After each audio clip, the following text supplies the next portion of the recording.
दोस्तों नमस्कार। कन्या राशि वाले मेरे मित्रों, आप सभी का आपके अपने YouTube चैनल में बहुत बहुत स्वागत है। यह सच्चाई सुनकर आपकी आंखों से आंसू ना आ जाएं तो फिर कहना, क्योंकि हम आपको बता दें कि आपके जीवन में अब वो घड़ियां आने वाली हैं जिसका आपने जीवन भर इंतजार किया है। आपके त्याग, आपकी मेहनत और आपकी परीक्षा की घड़ियों का अब आपको परिणाम प्राप्त होने जा रहा है। हम आपको बता दें कि आपने अपने जीवन काल में खुशियों भरे दिन बहुत ही कम देखे हैं। जब भी आपके जीवन में खुशियां आती हैं तो लोगों की नज़र आपको तुरंत लग जाती है और बहुत जल्दी खुशियों के पल समाप्त भी हो जाते हैं। और कई बार तो आपके जीवन में कुछ घटनाएं इस प्रकार की घट गई हैं कि आप समझ ही नहीं पाए हैं कि आपके साथ यह हो क्या रहा है। तो आपने बड़ी मेहनत से अपने जीवन को व्यवस्थित किया, थोड़े बहुत खुशियों के पल आपके जीवन में आए, तभी अचानक सब कुछ आपके हाथों से फिसल गया और आप फिर से दुख और तकलीफों में पड़ गए। यही हाल आपके जीवन में पैसे का भी रहा है। आपने पैसा तो कमाया है, लेकिन आपका पैसा कभी भी आपके मन के अनुसार खर्च नहीं हुआ है। अधिकतर आपका पैसा फिजूल खर्ची में ही चला गया है। बाद में आप सोचते हैं कि आपने इतनी मेहनत से जो धन कमाया, जो पैसा कमाया, वह आप उपयोग ही नहीं कर पाए, फिजूल खर्ची में चला गया, अनावश्यक खर्चों में चला गया। जी हाँ दोस्तों, आपके राशि की जातकों की खूबी ही यही है कि आप मेहनत बहुत करते हैं, सुख समृद्धि अपने जीवन में लाने की कोशिश भी बहुत करते हैं, लेकिन उस सुख समृद्धि का, धन दौलत का, रुपए पैसे का लाभ हमेशा दूसरे ही उठाते हैं। लेकिन इसमें भी आपको कोई बुराई महसूस नहीं होती है, क्योंकि आप दिल के बहुत ही साफ इंसान हैं और आप अपनों की खुशियों में ही खुद की खुशी समझते हैं। और आपको जब अपनों के चेहरों पर हंसी दिखाई देती है तो बहुत सुख प्राप्त होता है, बहुत अच्छा लगता है। लेकिन इसमें तकलीफ आपको तब प्राप्त होती है जब आपके अपने ही आपकी भावनाओं की कदर नहीं करते हैं, आपकी पीठ के पीछे आपके बारे में कुछ ऐसी बातें बोलते हैं जिन्हें सुनने के बाद आपको बहुत पीड़ा प्राप्त होती है। ऐसी चुभने वाली बातों की उम्मीद आप अपने अपनों से नहीं करते हैं। लेकिन आपके स्वभाव की बहुत बड़ी खूबी यह है कि आप सब कुछ जानते हुए भी अनजान बनने का दिखावा करते हैं, इसमें कामयाब भी हो जाते हैं और अपने चेहरे पर एक मुस्कुराहट हमेशा बनाकर रखते हैं। आप कभी भी उन लोगों को यह एहसास नहीं होने देते कि आपने उनके बारे में सच जान लिया है। और ऐसा शायद इस वजह से भी है क्योंकि आप जानते हैं कि आप यदि उन्हें अपने दिल के राज बताएंगे, अपने दिल की तकलीफ़ें बताएंगे, तो लोग आपकी बातें समझेंगे नहीं, उल्टा आपका मजाक ही उड़ाएंगे। इसी के साथ साथ लोग आपको सलाह मशवरा भी देना शुरू कर देंगे जिसकी कि आपको कोई आवश्यकता नहीं है। आप एक ऐसे इंसान हैं जो अपना कार्य अपनी सहज बुद्धि से करना पसंद करते हैं। कोई आपको रोके या टोके या बिना मतलब का ज्ञान दे तो आपको चिढ़ होने लगती है, क्योंकि आप खुद ही इस प्रकार के इंसान हैं कि बहुत विचार करने के बाद, सोच समझने के बाद ही आप कोई कदम उठाते हैं। लेकिन ऐसा तो मुमकिन नहीं कि आपको हर एक कदम पर कामयाबी मिल जाए। तो जब आपका काम खराब हो जाता है तो फिर आपके अपने ही ताने मारने लगते हैं और इन्हीं तानों को सुनकर आपका दिल छलनी हो जाता है, आपका दिल टूट जाता है। लेकिन आप इन सब तकलीफ़ों से बहुत जल्दी बाहर भी आ जाते हैं, क्योंकि आप एक आशावादी इंसान हैं। आप उम्मीद कभी भी नहीं छोड़ते हैं और ईश्वर में भी आपकी गहरी आस्था है। यह बात ज़रूर है कि कभी कभी क्रोध में या आवेश में आकर आप ईश्वर से भी नाराज़गी दिखाने लगते हैं, गुस्सा दिखाने लगते हैं, लेकिन मन ही मन आपको अपने आराध्य पर, अपने ईश्वर पर पूरा भरोसा है। तो अब आपके आराध्य ने, आपके ईश्वर ने आपके दिल की बात सुन ली है और आने वाले पितृपक्ष में आपके जीवन में 3 बड़ी घटनाएं घटने जा रही हैं, जिनका यदि आपने ठीक तरह से उपयोग कर लिया तो आपके आने वाले जीवन काल में कोई भी समस्या नहीं आएगी। जी हाँ दोस्तों, और इससे भी बड़ी बात हम आपको बता दें कि आप पितृपक्ष में एक बहुत बड़ी गलती करते हैं। शायद आपको उस गलती के बारे में किसी ने अब तक बताया नहीं है, लेकिन हम आपको आपकी उस गलती के बारे में भी बताएंगे। साथ ही साथ आप उस गलती को कैसे सुधारेंगे और इस पितृपक्ष में आप कैसे उस गलती को सुधार कर अधिक से अधिक लाभ ले पाएंगे, ताकि आपके आने वाले जीवन काल में आपको सुख समृद्धि भरपूर प्राप्त हो, माता लक्ष्मी का पूरा आशीर्वाद प्राप्त हो, और इससे भी बड़ी बात कि आपके पितृ पूर्ण रूप से तृप्त हो जाएं, आपको आशीर्वाद दें।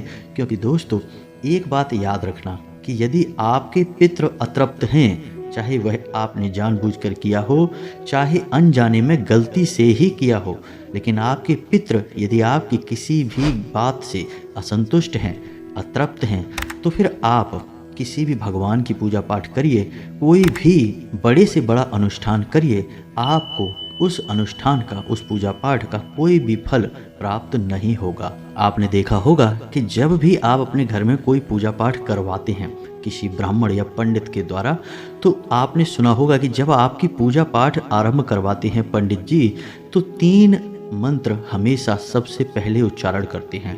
पहला, स्थान देवताभ्यो नमः, यानी जिस स्थान पर पूजा हो रही है उस स्थान पर जो भी देवता उस समय मौजूद हैं उन्हें नमः। दूसरा, कुल देवताभ्यो नमः, यानी आपके कुल के जो भी देवी या देवता हैं उन्हें नमः। तीसरा, पितृ देवताभ्यो नमः। जी हाँ दोस्तों, क्योंकि पितृ आपके बहुत महत्वपूर्ण हैं, पितृ असल में देवता हैं। अब यहाँ पर आपको इस बात का पुख्ता प्रमाण मिला कि बिना पितृ की पूजा किए आप किसी भी देवी देवता की पूजा कर लेंगे, उसका फल आपको प्राप्त नहीं होगा। अब पितृ की पूजा कैसे करनी है, यह एक सामान्य सा प्रश्न होगा जो आपके मन में आ रहा होगा। तो कोई विशेष विधान नहीं है, बस आपको अपने पितरों को याद कर लेना है किसी भी पूजा पाठ के समय और आपकी पूजा पूर्ण हो जाएगी। तो चलिए आज के वीडियो को शुरू करते हैं। आपको बताते हैं कि कौन सी हैं वो 3 बड़ी घटनाएं जो आपके जीवन काल में घटने वाली हैं और इस पितृपक्ष में आपको बहुत बड़े लाभ देने जा रही हैं, यदि आपने उनका सही तरह से उपयोग कर लिया तो वीडियो को प्रारंभ करते हैं। लेकिन इससे पहले आपसे एक निवेदन है कि कमेंट में पूरे भक्ति भाव के साथ जय माँ भद्रकाली लिखना ना भूलें। माता का सीधा प्रेम और आशीर्वाद आपको प्राप्त होगा।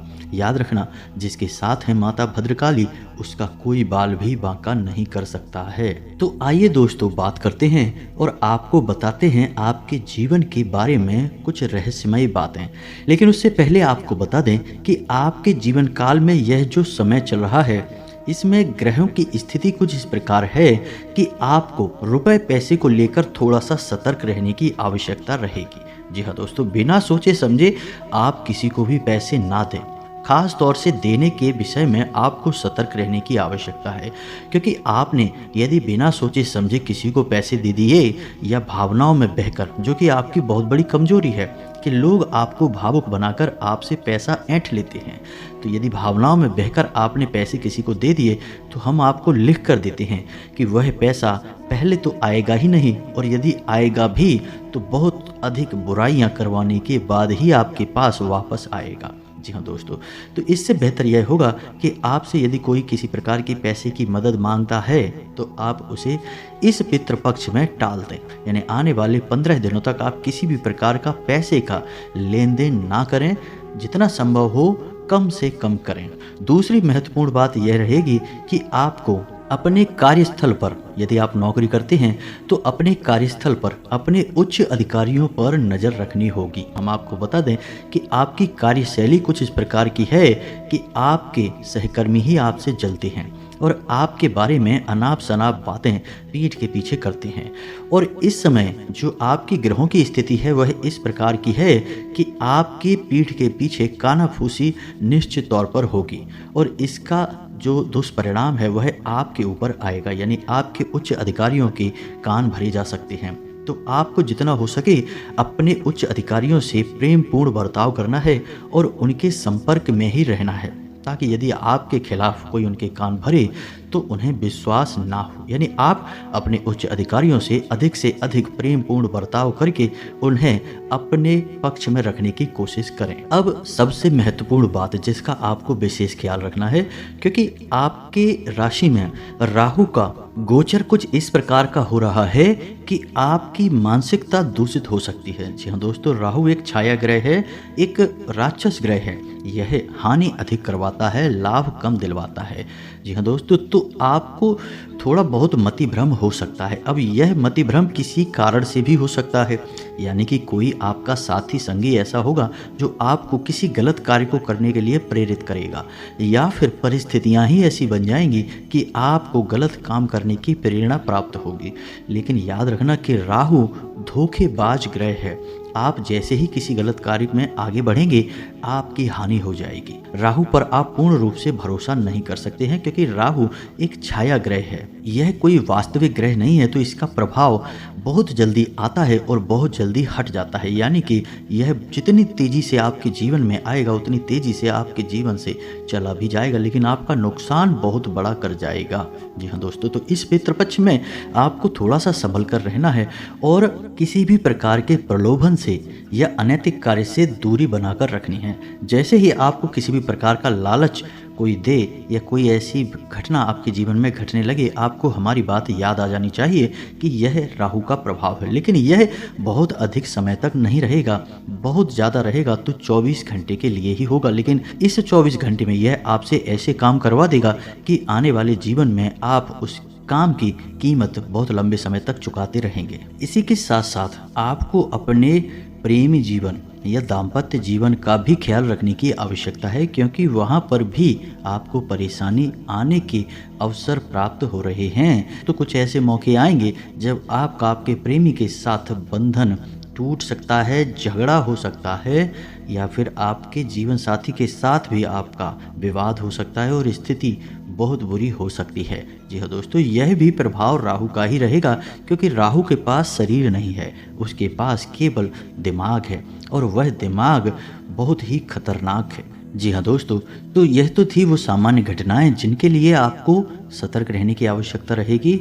ये घटनाएं आपके जीवन में बहुत बड़े किरदार निभा सकती हैं, बहुत अधिक नुकसान दिला सकती हैं। अब आपको बताते हैं 3 बड़ी घटनाएं जो आपके जीवन में बहुत बड़े बदलाव ला सकती हैं। पहली घटना यह है कि एक ऐसे इंसान से आपकी मुलाकात होगी जो आपको आपके आने वाले जीवन में बहुत बड़ी मदद देगा, या फिर आप यूं कहें कि एक गाइड बनकर, एक गुरु बनकर वह आपका हाथ पकड़कर आगे चलेगा। जी हाँ दोस्तों, ईश्वर की कृपा है कि एक ऐसा इंसान आपके जीवन में आने वाला है जो आपका मार्गदर्शन करेगा, कामयाबी की ओर आपको ले जाने में आपकी पूरी मदद करेगा। कहने का मतलब यह है कि कोई एक नया मित्र या फिर कोई पुराना आपका बहुत बड़ा शुभचिंतक आपसे मिल सकता है। व्यापार यदि बिजनेस कर रहे हैं तो आपको नई पार्टनरशिप के ऑफर प्राप्त हो सकते हैं। कहने का मतलब यह है कि एक ऐसे व्यक्ति से आपकी मुलाकात होगी जो आपके लिए बहुत ही शुभ होगा, आपके जीवन में बड़े बदलाव लाने में आपकी मदद करेगा। दूसरी बड़ी घटना आपके जीवन में यह घटेगी कि आपके मन में धार्मिकता का भाव उत्पन्न होगा और किसी विशेष तीर्थ स्थान पर जाने का आपका अवसर बनेगा। जी हाँ दोस्तों, लेकिन तीर्थ स्थान जो भी होगा वह नज़दीकी होगा, दूर का नहीं होगा। तो ऐसे में यदि कोई अवसर आपको प्राप्त हो जाता है या आपके मन में भाव उत्पन्न हो जाता है तो वह ईश्वर की देन है, उसे स्वीकार करें और आगे बढ़ें। तीसरी बड़ी घटना जो आपके जीवन में घटेगी कि आपका एक पुराना विवाद है, कोई बड़ा विवाद है जो बहुत लंबे समय से अटका पड़ा है।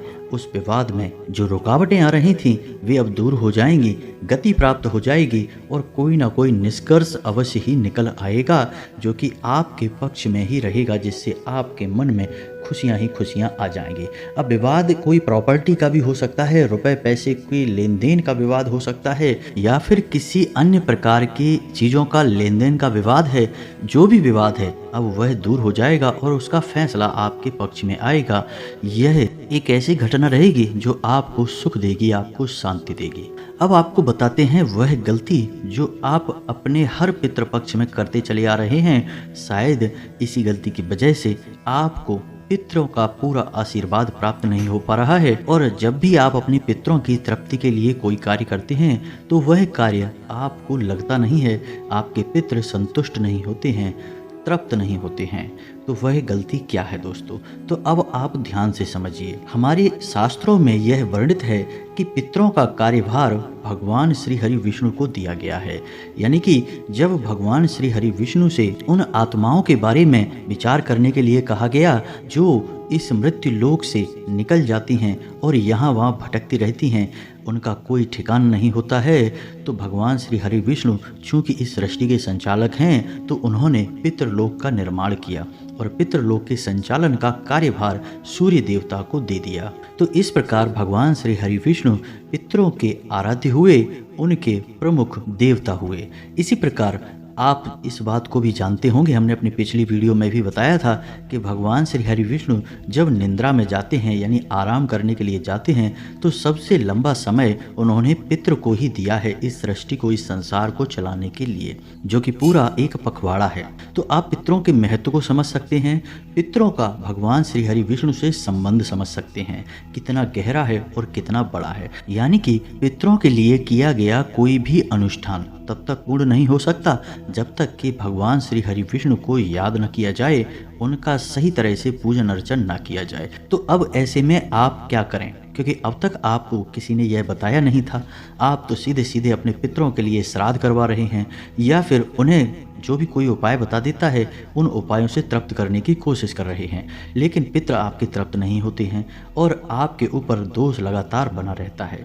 तो अब आपको आने वाले इस पितृपक्ष में क्या करना है कि अपने पूजा घर में भगवान श्री हरि विष्णु के नाम से एक दीपक अवश्य जलाना है। दीपक गाय के घी से बना होना चाहिए और पीतल का होना चाहिए, तांबे का या फिर किसी अन्य धातु का नहीं होना चाहिए।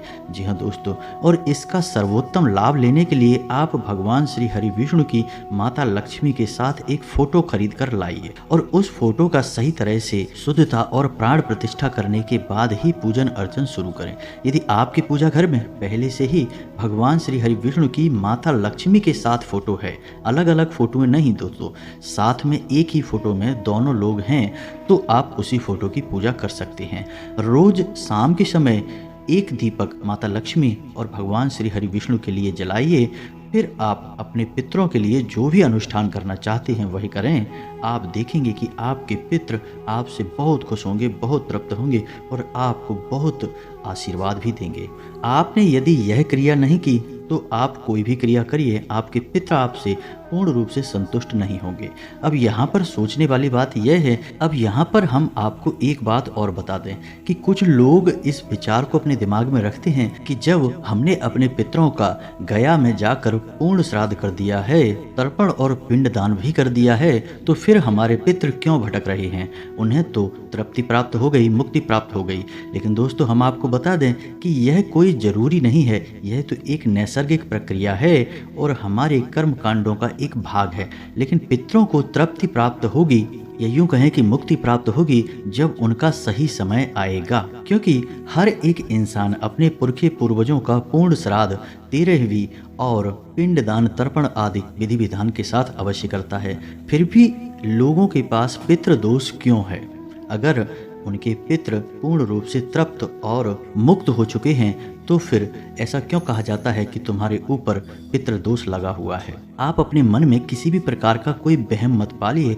आप अपनी तरफ से अपने पितरों के लिए कुछ न कुछ करते रहिए। पितर आपके खुश रहेंगे, आपको आशीर्वाद देते रहेंगे, आपका जीवन सुंदर होता रहेगा। करने के लिए तो पितरों के विषय में बहुत अधिक बातें हैं और बहुत प्रामाणिक जानकारी हम आपको दे सकते हैं, लेकिन वीडियो बहुत लंबा हो जाएगा और उस बड़ी जानकारी का इस वीडियो से कोई खास लेना देना भी नहीं है।